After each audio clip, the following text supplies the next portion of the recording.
भारत में जिस चीज़ के लिए सबसे ज़्यादा खुशी होनी चाहिए, उत्साह होना चाहिए, या जिस बात पे हम भारतवासियों को प्राउड करना चाहिए, अक्सर ऐसा होता है कि हमारी नासमझी की वजह से उस चीज़ को बहुत सेंसिटिव बना दिया जाता है। चीज़ें सामाजिक रूप से कई ऐसी चीज़ें हैं, विशेषकर ये वीडियो बनाने का सीधा सीधा मकसद है, क्योंकि बात अगर पॉइंट टू पॉइंट की जाए, बात अगर मुद्दे की जाए, तो उसमें बहुत सारी चीज़ें निकल के आती हैं। स्वाभाविक रूप से सबसे पहले इस्लाम धर्म के मानने वालों के लिए सबसे पाक महीना ये माह रमज़ान चल रहा है। उस माह रमज़ान की बहुत ढेर सारी मुबारकबाद। और उसके बाद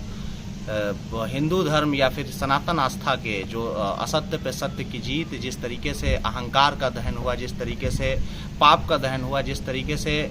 उस सोच का या उस मानसिकता का दहन हुआ जिसमें आदमी जो समाज से नफरत को ख़त्म किया जाए, समाज से अनजस्टिस को ख़त्म किया जाए, या समाज से ऐसे लोगों को ख़त्म किया जाए जिनकी विचारधारा या जिनकी सोच समाज को नुकसान पहुंचा रही हो। निश्चित रूप से इस्लाम के मानने वाले लोग जानते हैं कि अल्लाह के रसूल सल्लल्लाहु अलैहि वसल्लम ने हमेशा मोहब्बत, अमन का पैगाम दिया। रमज़ान में भी रोज़ा का सीधा सीधा मकसद यही है कि अपने अहंकार की कुर्बानी दी जाए, अनक की कुर्बानी दी जाए, और उसके बाद सुबह से शाम तक भूखे रह के ये संदेश दिया जाए कि हम केवल पेट का रोज़ा नहीं, बल्कि हम अपनी ज़ुबान का रोज़ा रखते हैं जिससे किसी को तकलीफ नहीं पहुंचाते। हम अपने आँख का रोज़ा रखते हैं जो किसी को गलत चीज़ देख के या उसकी चीज़ को सोच के हम नहीं तकलीफ पहुंचाना चाहते हैं, या फिर किसी भी तरीके से सिर्फ अमन और मोहब्बत चाहते हैं। निश्चित रूप से सनातन धर्म का भी यही मूल उद्देश्य यही है, मोहब्बत, एकता, अखंडता। और इन तमाम तर के बीच ये जुमा के दिन होली होना, ये तो प्राउड की बात होनी चाहिए थी कि जहाँ एक तरफ इस्लाम धर्म के मानने वाले अपनी इबादत कर रहे होंगे, इस मुल्क की एकता, अखंडता और बढ़ोतरी के लिए दुआ कर रहे होंगे, अपने अमाल को, अपने गुनाहों को धोने के और अपने अमाल को बेहतर बनाने का प्रयास कर रहे होंगे, ठीक उसी तरफ दूसरे धर्म के लोग, सनातन धर्म के लोग या हमारे वो वतनी हिंदू भाई जिस वक्त अपनी होली का वो रंगों का वो त्यौहार मना रहे होंगे जिसमें अहंकार के दहन के बाद, पाप के दहन के बाद एक उत्साह का माहौल होता है, एक एकता का माहौल होता है, तो दोनों पर्वों का उद्देश्य निश्चित रूप से मिलना और प्रेम और सद्भाव है। तो फिर ये परेशानी, ये बेचैनी क्यों?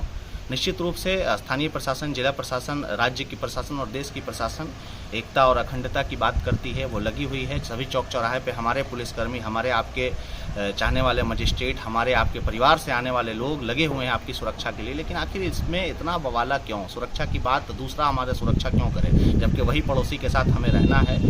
मूल संदेश, बेसिक बात यही है कि कल होली का दिन है। सबसे पहले तो होली की बहुत ढेर सारी बधाई। रंगों के इस त्यौहार में अल्लाह पाक से यही दुआ है कि इस मुल्क के 133 करोड़ लोगों के जीवन में एक बेहतरीन रंग घोल दिया जाए, और वो रंग मोहब्बत का हो, वो रंग अमन का हो, वो रंग तरक्की का हो, वो रंग बदलाव का हो। इस देश की तकदीर को और तस्वीर को बदला जा सके। हम नगर पंचायत रोहतास के मुख्य पार्षद प्रतिनिधि होने के नाते सबसे पहले तो हम अपने नगर पंचायत वासियों से, उसके बाद प्रखंडवासी, जिलावासी, राज्यवासी और देशवासियों से अनुरोध करते हैं कि कल जब होली का जिस वक्त पर्व हो रहा होगा, जब होली मनाई जा रही होगी, उस वक्त जुमा की नमाज़ पढ़ने भी लोग जा रहे होंगे, सेम टाइम है। तो अगर कहीं जाने अनजाने में गलती से किसी पे कोई रंग पड़ जाए तो उसमें रंग में भंग डालने की कोशिश न की जाए। उसको पहले आप नज़रअंदाज कीजिए, उसको धुल लीजिए और उसके बाद फिर अपनी नमाज को अदा कीजिए, और उसके बाद दुआ कीजिए कि अल्लाह उसको हिदायत दे। अगर किसी ने जानबूझ के पढ़ाया है तो उसके लिए भी आप बाद में जब सारा कुछ ख़त्म हो जाए तो आप अपने स्थानीय प्रशासन को, समाज के अच्छे लोगों को सूचना दे सकते हैं। वहाँ से कार्रवाई ना हो तो जिला प्रशासन को सूचना दे सकते हैं। लेकिन किसी भी तरह की कोई मॉब एक्टिविटी या किसी का जवाब देना या किसी तरह की अफवाह पर ध्यान देना, ये गलती बिल्कुल नहीं करें। देश भर में कल जुमा की नमाज भी बेहतर तरीके से मनाई जाए, और होली मनाने वाले साथियों से या हमारे उम्र के नौजवान से या अपने से कम उम्र के नौजवानों से विनम्र अनुरोध है कि कल आप कोशिश कीजिए कि जिस वक्त आप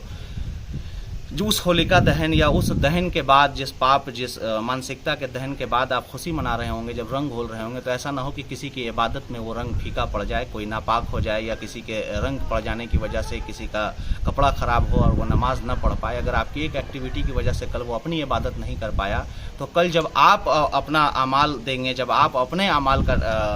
आपके जब सवाल होगा, जब जिस ईश्वर को आप मानते होंगे, जहाँ भी जानते होंगे, दुनिया के सभी लोग का एक ईश्वर में आस्था है, तो निश्चित रूप से हमको मर के कहीं ना कहीं जाना है। तो जहाँ भी जाना है उसको भी मुंह दिखाना है। हम मर्यादा पुरुषोत्तम श्री राम के मानने वाले लोग अपने आचरण से, अपने किसी भी तरीके से दूसरे आस्था के मानने वाले लोगों को तकलीफ नहीं पहुंचा सकते। तो निश्चित रूप से हम सब एक हैं, और हम सबको मिलकर एक बड़ा परिचय देना है। देश दुनिया में कहाँ क्या हो रहा है, कौन नेता कौन सा स्टेटमेंट दे रहा है, कौन पदाधिकारी क्या कर रहा है, इस बात पे बिल्कुल ध्यान नहीं देना है। ध्यान इस बात पे देना है कि अपने गांव में हर एक आदमी को, हर एक व्यक्ति पे ये लागू होता है कि अपने गांव में, अपने मोहल्ला में, अपने समाज में अपने नगर क्षेत्र में, अपने जिला क्षेत्र में, अपने पंचायत क्षेत्र में, अपने राज्य में और अपने देश में किस तरीके से मोहब्बत, अमन को घोला जा सके, किस तरीके से खुशियों का रंग बिखेरा जा सके। एक बार पुनः बहुत ढेर सारी शुभकामनाएं, होली की बहुत ढेर सारी मुबारकबाद, रमज़ान उल मुबारक की बहुत ढेर सारी मुबारकबाद, आगामी ईद पर्व की बहुत ढेर सारी मुबारकबाद। और इस अमन के माहौल में बाबा भीमराव अम्बेडकर के मानने वाले सभी संवैधानिक लोग, किसी भी तरीके से कानून को हाथ में नहीं लेना है। अगर कहीं किसी तरह की कोई ऊंच नीच होती है तो समाज के वरिष्ठ लोगों का सहारा लें, स्थानीय प्रशासन का सहारा लें, जिला प्रशासन का सहारा लें। मुझे लगता है कि हर एक जिला में बैठे पदाधिकारी आपकी